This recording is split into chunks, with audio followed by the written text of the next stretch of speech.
ప్రజల మీద పెత్తనం చెలాయించేది ఆయనకు రాదు అని అవహేళన చేసిరు. నేను ఒక్క మాట చెప్పదలుచుకునే వేదిక మీద నుంచి, నేను పుట్టింది గ్రామంలో అన్ని కులాలు, అన్ని మతాలను, అన్ని సమస్యల్ని, ప్రతి పేదవాడి కష్టాన్ని చూసుకుంటూనే నేను పెరిగిన. వ్యవసాయం తెలుసు, దుక్కి దున్నడం తెలుసు, విత్తనం వేయడం తెలుసు. భూమికి విత్తనానికి ఉన్న బంధం ఏందో పేదవాడికి, పరిపాలన చేసేవాడికి ఉండవలసిన అవగాహన ఏదో అవగాహనతోని గ్రామీణ ప్రాంతంలో పెరిగిన. రాష్ట్రం అంటే దేశం అంటే ఎక్కడో లేదు, గ్రామాల సమూహమే తెలంగాణ రాష్ట్రం. 12,000 పైచలకు గ్రామ పంచాయతీలు అంటేనే తెలంగాణ రాష్ట్రం. 6 లక్షల పైగా ఉండే ఈ మొత్తం ఈ దేశంలో అన్ని గ్రామాలు, చిన్న చిన్న పల్లెలు కలిస్తేనే ఈరోజు భారతదేశం. సమస్యలు ఎక్కడుంటాయి, సమస్యలు ఎక్కడ పరిష్కరించాలి, ఈ అవగాహన గడీలలో ఉన్న దొరలకు లేకపోవచ్చు.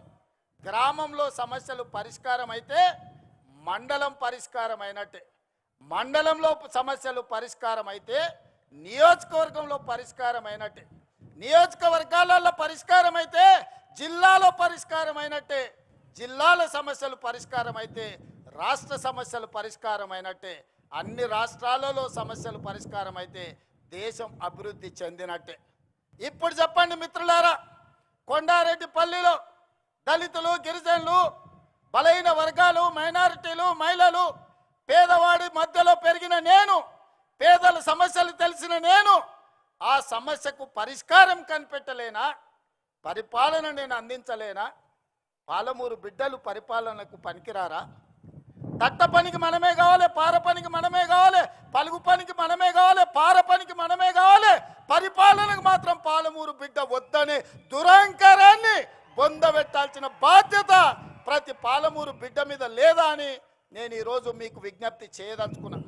మిత్రులారా, అహంకారానికి కూడా అద్దుంటుంది, అహంభావానికి కూడా ఒక అవకాశం ఉంటుంది. అహంకారం, అహంభావం పెట్టేగిపోయి గద్దరన్నను గడీల ముందల 4 గంటలు ఎర్రటెండ కూర్చోబెట్టినోని ఇవాళ మనం క్షమించాలనా? ఇవాళ ఒక్కసారి ఆలోచన చెయ్యండి. యుద్ధ నౌకై, పేదల గలమై తెలంగాణ రాష్ట్ర సాధనలో సమిదైన గద్దరన్న కలవడానికి వస్తే నీ గడి ముందల 4 గంటలు ఎర్రటెండకు నిలబెట్టినావు కదా, నీకు ఉరి శిక్ష వేసిన తక్కువ నాన్నే నీడున్న సోదరులు నేను అడగదలుచుకున్నా. ఇవాళ నేను మిమ్మల్ని అడుగుతున్నా, ఈ ప్రభుత్వంలో అడిగిన వాళ్లకు రేషన్ కార్డు ఇచ్చిన మాట వాస్తవం కాదా? రేషన్ కార్డు ఉన్న ప్రతి వాడికి సన్నబియ్యం ఇచ్చిన మాట వాస్తవం కాదా? ఆనాడు 4.5 లక్షల ఇందిరమ్మ ఇల్లు, నియోజకవర్గానికి 3,500 ఇండ్లు ఇచ్చిన మాట వాస్తవం కాదా? ఇవాళ అదనంగా మళ్ళీ 2,000 ఇండ్లు మంజూరు చేసిన మాట వాస్తవం కాదా ప్రతి నియోజకవర్గానికి? అదేవిధంగా 200 యూనిట్లు ఉచిత కరెంటు, ఆడబిడ్డల ఆర్టీసీలో ఉచిత ప్రయాణం, 21,000 కోట్ల రూపాయల రైతు రుణమాఫీ, 36,000 కోట్ల రూపాయల రైతు భరోసా, 80,000 కోట్ల రూపాయలు ఒడ్లు కొనడానికి నిధులు ఖర్చు పెట్టి, ఉచిత విద్యుత్తు కోసం 30,000 కోట్ల రూపాయలు వ్యవసాయానికి బట్టి గారు ఖర్చు పెట్టిన మాట వాస్తవం కాదా? 1,76,000 కోట్ల రూపాయలు ఈ చివరి ఇప్పుడు వేసే రైతు భరోసాతోని ఈ 30 నెలల్లో మా ప్రభుత్వం ఖర్చు పెట్టింది. సరాసరిన 5,600 కోట్లు ప్రతి నెల మేము ఖర్చు పెడితే 10 ఏళ్లలో మీరు ఖర్చు పెట్టింది ఏందో లెక్కలు తేల్చండి. మొన్నటికి మొన్న మా జూపల్లి గారు సవాలు విసిరిండ్రు, 70,000 కోట్ల రూపాయల అప్పున్న రాష్ట్రాన్ని మిగులు బడ్జెట్ 16,000 కోట్ల రూపాయలతో మీకు అప్పచెప్తే 8,21,000 కోట్ల రూపాయల అప్పులు చేసిరు. 20 లక్షల కోట్ల రూపాయల బడ్జెట్ మీ చేతులకు వచ్చింది. నేను అడుగుతున్న చంద్రశేఖర్ రావు గారిని, సంవత్సరానికి 2 లక్షల డబుల్ బెడ్రూమ్ ఇల్లు కట్టినా 10 ఏళ్లలో 20 లక్షల పేదలకు ఇల్లు కట్టించేవాళ్ళు. నేను ఇక్కడికి వచ్చిన మా అక్కల్ని, మా సోదరులను అడుగుతున్నా, మీ ఊర్లలో కేసీఆర్ ఎవరికైనా డబుల్ బెడ్రూమ్ ఇల్లు ఇచ్చిండా? దళితులకు 3 ఎకరాల భూమి ఇచ్చిండా? ఇంటికో ఉద్యోగం ఇచ్చిండా? కోటి ఎకరాలకు నీళ్లు వారిచ్చిండా? 1,00,000 కోట్లు పెట్టి కట్టిన కాళేశ్వరం 3 ఏళ్ల కూలేశ్వరం అయ్యింది. 1,00,000 కోట్లు గోదావరి పాలైనాయి. ఇది కేసీఆర్ పరిపాలన. ఇవాళ వాళ్ళ కొడుకు వాళ్ళ అల్లుడు గల్లీ గల్లీ తిరుగుతున్నారు, గద్దల్లాక ఊరి మీద తిరుగుతున్నారు. రావాలి రావాలి అని. ఎవరయ్యా రావాలి అని నేను అడిగిన. అంటే పాపాల భైరవుడు ఫామ్ హౌస్లో బంధించిన పాపాల భైరవుడు మళ్ళా బయటికి రావాలని. తెలంగాణ ఉద్యమంలో అప్పులను తప్పులను అబద్ధాలను తెలంగాణ రాష్ట్రం కోసం ప్రజలు మన్నించారు. తెలంగాణ రాష్ట్రం వచ్చినాక 10 ఏళ్ళు అధికారం ఇచ్చిండ్రు. 10 ఏళ్లల్లో ఆయన చేసింది ఇసుక దోపిడీకి అడ్డం పడ్డ నేరెళ్ళ దళితులను లారీలెక్కి తొక్కిచ్చిండు. పండించిన పంటకు గిట్టుబాటు ధర అడిగితే ఖమ్మం జిల్లాలో గిరిజనులకు బేడీలేసి జైల్లోకి తీసుకెళ్ళాడు. ప్రశ్నాపత్రాలు ప్రభుత్వ ఉద్యోగాల కోసమే ఉద్యమం జరిగితే గ్రూప్ 1 పబ్లిక్ సర్వీస్ కమిషన్ లక్షలాది రూపాయలతోని 100 కోట్లు కొల్లగొట్టి ప్రశ్నాపత్రాలు పల్లి బఠానీలలాగా అమ్ముకున్నారు. ఇల్లు ఇయ్యలే, పెన్షన్ ఇయ్యలే, నిధులు ఇయ్యలే, నీళ్ళు ఇయ్యలే, నిరుద్యోగ యువకులకు ఉద్యోగాలు ఇవ్వలే. మరి ఎందుకయ్యా వీళ్ళు ఇంతగానం రావాలి రావాలి అంటుర్రు? ఒక్కసారి మా సోదరులను ఆలోచన చేయమని అడుగుతున్నా. ఎందుకంటే అల్లుని మంత్రి చేసిండు, కొడుకుని మంత్రి చేసిండు, బిడ్డని ఎంపీని చేసిండు, ఓడితే ఎమ్మెల్సీ చేసిండు. ఆయన సుట్టపు సడ్డకుని కొడుకు మందులు అందిస్తాడని రాజ్యసభ చేసిండు. వాళ్ళ చుట్టాలను దయాకర్రావును, వినోదరావును, కృష్ణారావును కావాల్సిన వాళ్ళందరినీ మంత్రులను చేసిండు. ఓడిపోతే ప్రభుత్వ సలహాదారులను చేసిండు.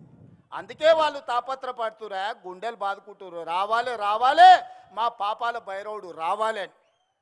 ఆ పాపాల భైరవుడు నీకు టీవీ ఇచ్చిండు చూపించుకోవడానికి, రాసుకోవడానికి పేపర్ ఇచ్చిండు, అబద్ధాలు చెప్పడానికి వినడానికి భజన పరులను ఇచ్చిండు. అందుకోసం వాళ్ళు రావాలంటారు. మరి నేను అడుగుతున్నా, ప్రజాపాలన ఎందుకు పోవాలి? మా యువకులకు నేను సూచన చేస్తున్నా. పెళ్ళికి పోయినా, సావుకు పోయినా, దావత్కు పోయినా, బీర్ షాప్కి పోయినా, బార్ షాప్కి పోయినా, కళ్ళు దుకాణానికి పోయినా, ఏడికి పోయినా చర్చ పెట్టుర్రు. ఈ ప్రజాపాలన పోవాలి ఎందుకు? ఫామ్ హౌస్లో బందీ అయిన పాపాల భైరవుడు రావాలి ఎందుకు అని చర్చ పెట్టుర్రు. ప్రజాపాలన ఎందుకు పోవాలి? రేషన్ కార్డు ఇచ్చినందుకు పోవాలనా? సన్నబియ్యం పెట్టినందుకు పోవాలనా? ఇందిరమ్మ ఇల్లు ఇచ్చినందుకు పోవాలనా? ఉచిత కరెంట్ ఇచ్చినందుకు పోవాలనా? రైతు రుణమాఫీ చేసినందుకు పోవాలనా? రైతు భరోసా చేసినందుకు పోవాలనా? వరి వేస్తే ఉరేసుకున్నట్టే అన్న ఆ దుర్మార్గుడు చెప్తే 2,88,00,000 మెట్రిక్ టన్నుల ఒట్లు పండిస్తే చివరి గింజ వరకు కొని 80,000 కోట్ల రూపాయలు చెల్లించినందుకు ప్రజాపాలన పోవాలనా? డ్రగ్స్ అమ్మేటోళ్ళను, గంజాయి అమ్మేటోళ్ళను బొక్కల పెట్టి మక్కలు ఇరగొట్టినందుకు ప్రజాపాలన పోవాలనా? మీరు వస్తే ఏం చేస్తారే? ఫామ్ హౌస్లలో అమ్మిన గంజాయి డ్రగ్స్ ఇవాళ రైతు బజార్లలో పెట్టి అమ్ముతారా? ఏం చేస్తారు మీరు? ఏం చేయనీకి రావాలి? ఏం అన్యాయం చేసినామని ప్రజాపాలన పోవాలి. ప్రజలు ఎన్నుకున్న ప్రభుత్వం, ప్రజలు కోరుకున్న ప్రభుత్వం, ప్రజలు ఆశీర్వదించిన ప్రభుత్వం, ప్రజల కోసమే పనిచేస్తున్న ప్రభుత్వం పోవాలని ఎందుకంటున్నారా అంటే వాళ్ళ సంపాదన ఆగిపోయింది, వాళ్ళ దోపిడీ ఆగిపోయింది, వాళ్ళ దొంగతనాలు ఆగిపోయినాయి. వాళ్ళతో పాటు దోపిడీ చేసిన అధికారులను నిన్న మొన్న ఒక్కనొక్కరిని చూస్తే 100, 200, 300 కోట్ల రూపాయలు సంపాదించిన వాళ్ళు ఇవాళ ఏసీ బోలకు పట్టుబడుతున్నారు. ఎక్కడదా ఈ సొమ్ము? ప్రజలను దోసుకున్నది కాదా? గజ్వేల్ ఎర్రబల్లిలో 1000 ఎకరాల ఫామ్ హౌస్ ఎక్కడి నుంచి వచ్చింది? నీ తాతలు ముత్తాతలు ఇచ్చిందా? 4 కోట్ల తెలంగాణ ప్రజలని దోసుకున్నదా? నీ కొడుకు జన్వాడల 100 ఎకరాల ఫామ్ హౌస్ వచ్చింది. నీ అల్లుడు హరీష్ రావుకు 50 ఎకరాలు మోయినాబాద్ల ఫామ్ హౌస్ వచ్చింది. నీ బిడ్డ కల్వకుంట్ల కవితకు శంకర్పల్లిల 25 ఎకరాల ఫామ్ హౌస్ వచ్చింది. నీ సడ్డకుని కొడుకు సంతోష్రావు లెక్కలైతే ఇక చెప్పేటట్టనే లేదు. ఎక్కడికి వెళ్ళి వచ్చిన ఈ 10 ఏళ్ళ? ఎక్కడివి ఆస్తులు? ఏడ సంపాదించారు? ఏం వ్యాపారం చేసిర్రు? ఎక్కడి నుంచి వచ్చిన ఈ సంపద, ఈ వజ్ర వైదూర్యాలు, ఈ బెంజ్ కార్లు ఎక్కడి నుంచి వచ్చినాయి? తెలంగాణ అప్పుల పాలైంది, రైతులు ఆత్మహత్యలు చేసుకుంటున్నారు, నిరుద్యోగ యువకులు